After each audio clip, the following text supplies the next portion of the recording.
অবৈধ কয়লা উৎখনন এবং পাচার মামলায় সিবিআইয়ের চার্জশিট দাখিল করার পর শুক্রবার আবার সাক্ষ্য গ্রহণ প্রক্রিয়া সম্পূর্ণ হলো আসানসোলের বিশেষ সিবিআই আদালতে।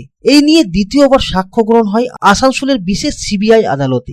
এই দিন অবৈধ কয়লা উৎখনন এবং পাচার মামলায় ইসিএল আধিকারিক দেবাশিস মুখার্জির বিরুদ্ধে ওঠা অভিযোগের সাক্ষ্য গ্রহণ হয়। সাক্ষ্য দেন ইসিএল এর একজন প্রাক্তন জিএম। আসানসোলের বিশেষ সিবিআই আদালতের বিচারক রাজেশ চক্রবর্তী পরবর্তী সাক্ষ্য গ্রহণের দিন নির্ধারিত করেছেন 29শে মার্চ।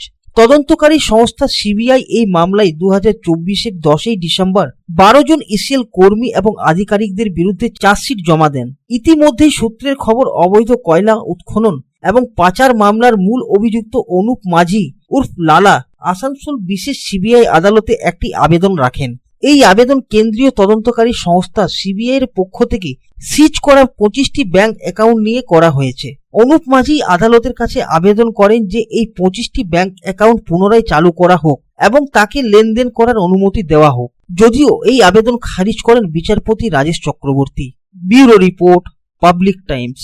আর ভাড়া বাড়ি নয়, এবার আপনার নিজের স্বপ্নের বাড়ি গড়ে তুলুন। আপনার স্বপ্ন পূরণের সঙ্গে ও দূষণমুক্ত খোলামেলা পরিবেশের নতুন ঠিকানা আনন্দ নিকেতন, কুমারবাজার, বক্তনগর রোড, রানীগঞ্জ। এখানে রয়েছে 2 এবং 3 বিএইচকে অ্যাপার্টমেন্ট। মাত্র 1 কিলোমিটার দূরত্বে পেয়ে যাবেন মার্কেট, স্টেশন, ব্যাংক, স্কুল ও হসপিটালের সুবিধা। সন্নিকটে জাতীয় সড়ক বাঁকুড়া মেদিনীপুর হাইওয়ে।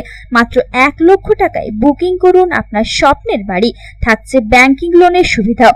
তাহলে দেরি না করে আজই যোগাযোগ করুন এই নাম্বারে 033419033330, 8617877725, 9333107047।